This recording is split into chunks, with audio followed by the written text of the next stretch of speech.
Isang magandang umaga sa ating lahat. Maraming katanungan sa ating isipan tungkol sa pinagmulan ng ating kasaysayan. Paano nga ba nagsimula ang ating laman? Halina talakayin ng ating kasaysayan.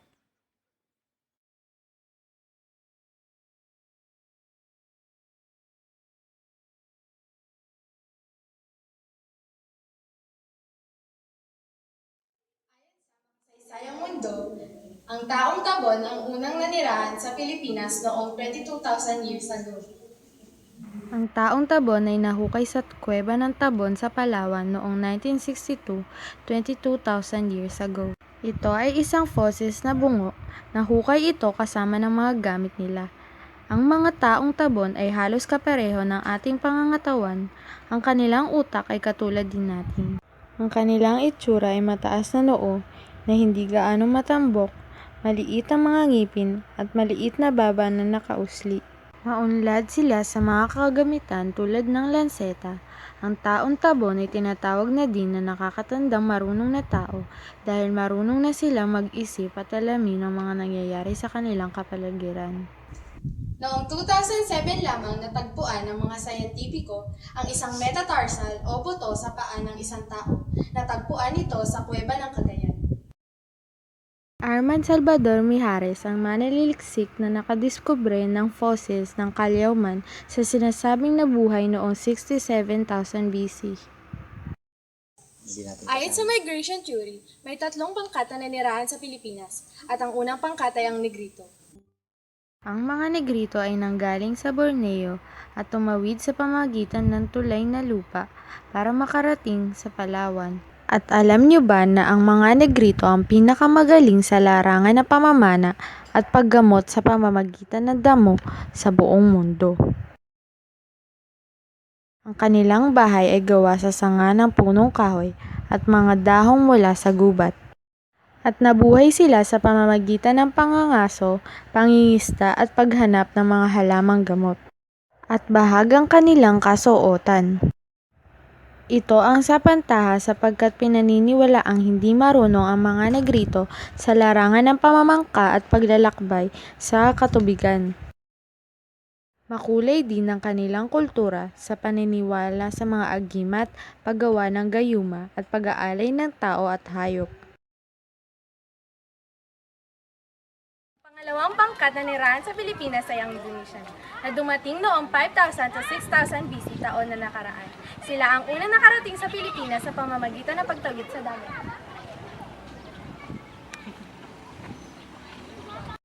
Ang mga Indonesian ay matatangkad na may taas na 5'6" hanggang 6'2".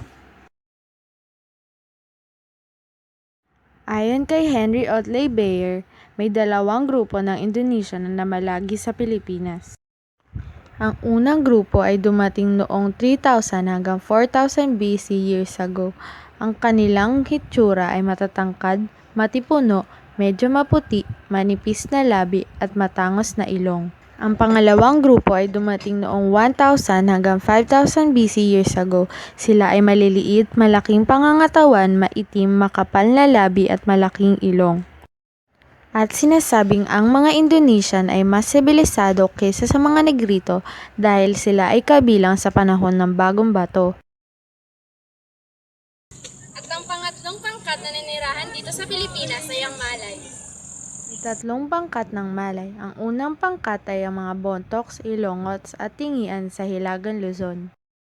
Ang pangalawang pangkat ay gumamit ng kauna-unahang alpabeto ng Pilipinas. At ang huling pangkat ng Malay ay ang mga Muslim Malay na ninuno ng mga Muslim sa kasalukuyang taon. Ang mga Malay ay may katamtamang taas, kayumangging balat, maitim na mata, pangong ilong at tuwid na buhok. Sila ay mas sibilisado kaysa sa mga Indonesian. At dyan nagtatapos ang prehistorikong kasaysayan ng Pilipinas. Simulan na natin ang unang ekspedisyon sa Pilipinas, ang paglalayag ng mga Espanyol. Unang nakarating ang mga Europeo sa Pilipinas sa pagdating ng ekspedisyon ng mga Espanyol sa pamumuno ng isang Portuges na si Ferdinand Magellan noong Marso 16, 1521. Pumalaot si Magellan sa pulo ng Cebu, inangkin ito para sa Espanya at binigyan ito ng pangalan na Isla de San Lazaro.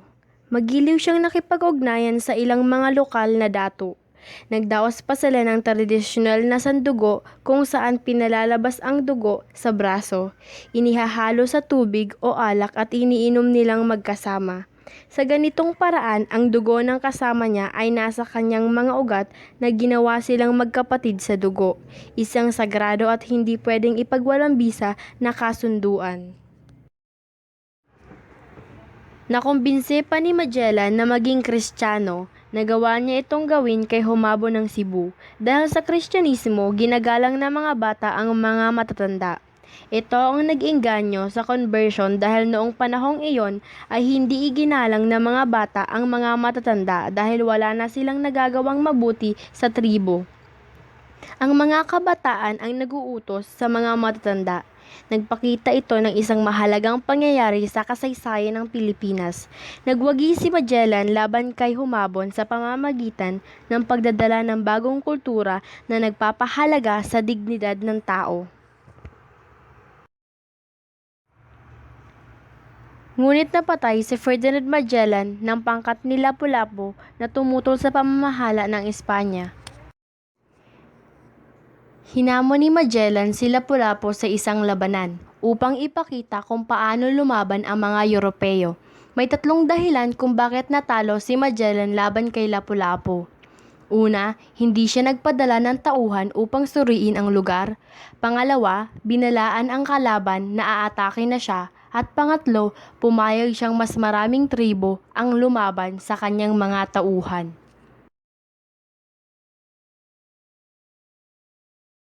Sa kadahilanang hindi naging matagumpay ang paglalayag ni Ferdinand Magellan, sa mga sumunod na dekada, nagpadala ng iba pang ekspedisyon ang Espanya sa Pilipinas. Noong 1543, sa pamumuno ni Ruy Lopez de Villalobos, ipinadala ang ekspedisyon sa pulo ng Pilipinas na hindi nagtagumpay. Pagkalipas ng ilang taon, noong 1565, sa pamumuno ni Miguel Lopez de Legazpi, nagtagumpay ang ekspedisyon na naging dahilan ng permanenteng paninirahan ng mga Espanyol sa Pilipinas. Una silang dumating sa Cebu mula sa Mexico. Magkaugnay ang simbahan at estado noong panahon ng Kastila. Naging responsibilidad ng estado ang mga establishmentong panrelihiyon. Isa sa mga naging layunin ng Espanya sa kolonyalisasyon ng Pilipinas ay ang mga pagbibinyag ng mga tribo sa Kristyanismo. Ang pagpapalit ng relihiyon ay naganap dahil sa kawalan ng ibang maayos na relihiyon maliban sa Islam na laganap sa Timog. Ang mga seremonya ng simbahan ay naging bantog na naging dahilan upang mapasama ang iba't ibang pista sa tradisyong Pilipino. Naging sanhi nito ang pagdami ng mga Katoliko sa bansa na tinutulan ng mga Muslim sa Mindanao at mga tribo sa Hilagang Luzon tulad ng mga Ipugaw. Ang mga Kastila ay nagtayo ng tradisyonal na organisasyon ng barangay sa pamamagitan ng mga pinunong lokal sa mababang antas ng pamahalaan. Ang estilong ito na direktang pamamahala ang nagdulot ng pagbubuo ng mataas na antas ng mga Pilipino na tinatawag na prinsipalya na naging mayaman, mataas ang respeto at iba pang mga pribilehiyo. Ito ay nagpakita ng isang sistemang oligarkiya, lokal na pamamahala. Ilan sa mga pagbabago sa ilalim ng pamamahala ng Espanya, ang pagpapalit ng ideya ng pagmamay-ari ng lupa na konsepto ng pribadong pagmamay-ari at mga pagbibigay ng titulo sa mga kasapi ng prinsipalya. Hindi kumita ang Espanya sa Pilipinas bilang isang kolonya at malapit nang maubos ang salapi ng pamamahala dahil sa digmaan laban sa mga Dutch at sa mga pakikipaglaban sa mga Muslim. Ang kita ng pamahalaang kolonyal ay nanggaling sa kalakalang galyon. Ang pamumuno ng mga Espanyol ay naitatag sa mga maliliit na malayang pamayanan na walang alam sa pamahalaang sentralisado. Matapos ang 6 na taon nang matalo ang isang Muslim na dato, itinatag ni Legazpi ang kabisera sa Maynila na nagbigay ng pangunahing daungan sa look ng Maynila. Isang malaking populasyon ang malapit sa mga kapatagan ng gitnang Luzon.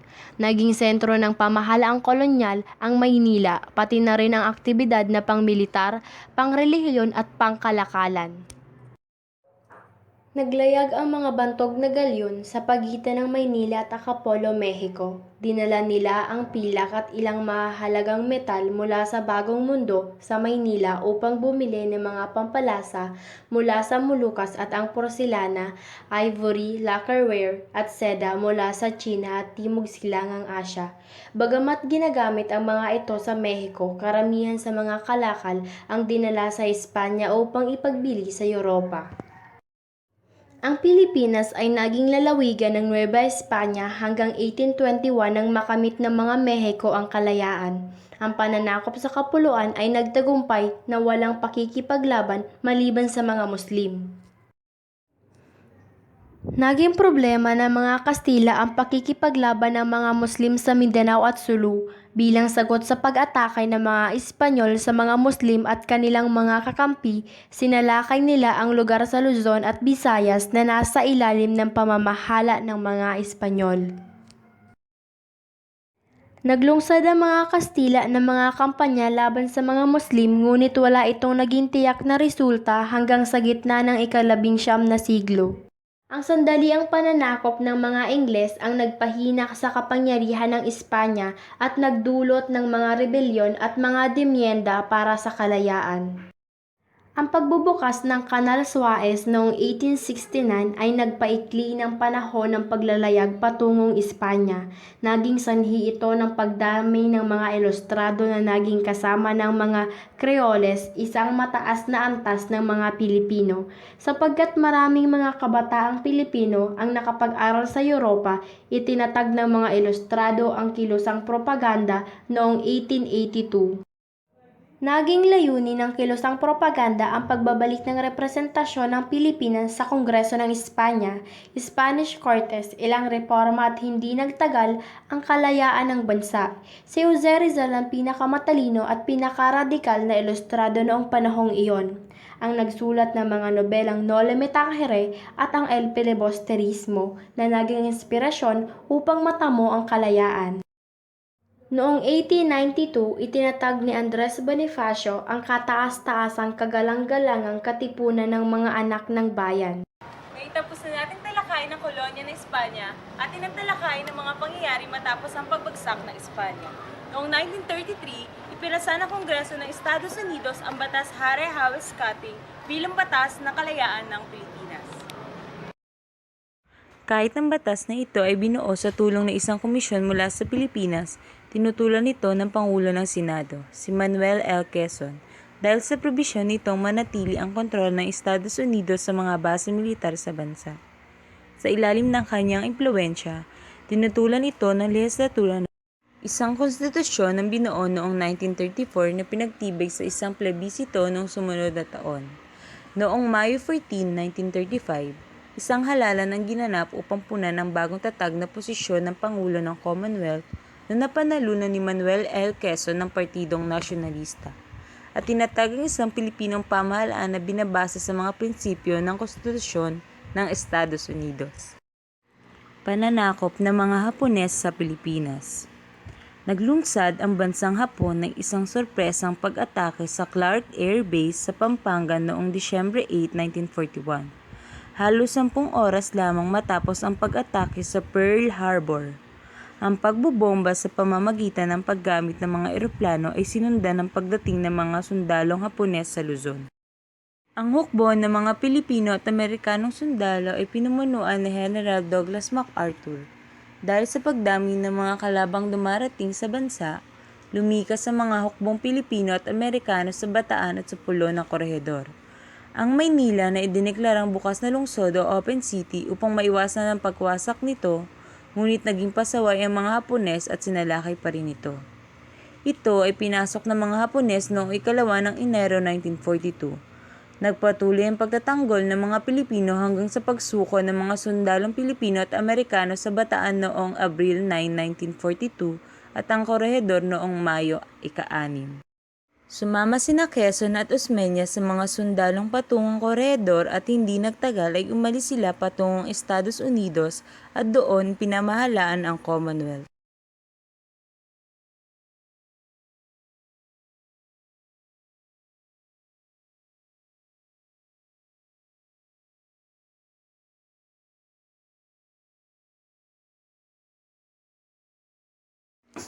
Pamamahala ni Elpidio Quirino.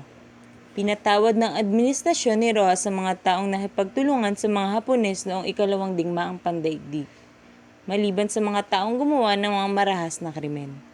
Namatay si Rojas dahil sa atake sa puso at tuberculosis noong Abril 1948 at tumalili ang pangalawang pangulong si Elpidio Quirino sa posisyon ng presidente. Pamamahala ni Ramon Magsaysay.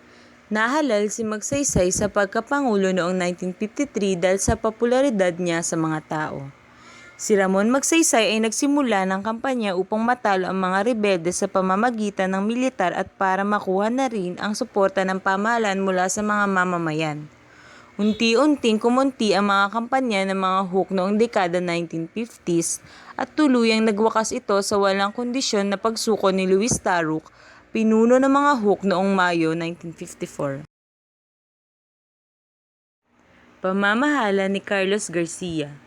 Humalili si Carlos P. Garcia sa posisyon ng Pangulo matapos ang pagkamatay ni Magsaysay at nahalal rin siya sa 4 na taong termino noong Nobyembre ng taon ding iyon.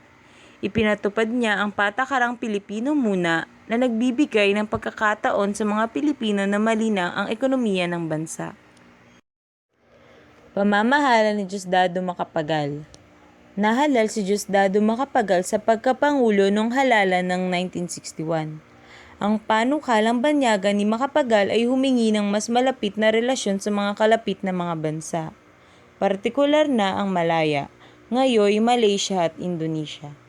Binago niya ang araw ng kalayaan mula sa ika-4 ng Hulyo na pinalitan ng ika-12 ng Hunyo, upang gunitain ang araw na idiniklara ni Emilio Aguinaldo ang kalayaan ng bansa mula sa Espanya noong 1898. Pamumuno ni Ferdinand Marcos. Ang isa pang subyang sa panig ni Macapagal ay ang Pangulo ng Senado na si Ferdinand Marcos, isang kapwa liberal. Sinasabing upang matamo ang pagtulong ni Marcos sa halalan noong 1961, lihim na nakapagkasundo si Macapagal kay Marcos na hindi siya tatakbong muli para sa re-eleksyon sa halalan ng taong 1965.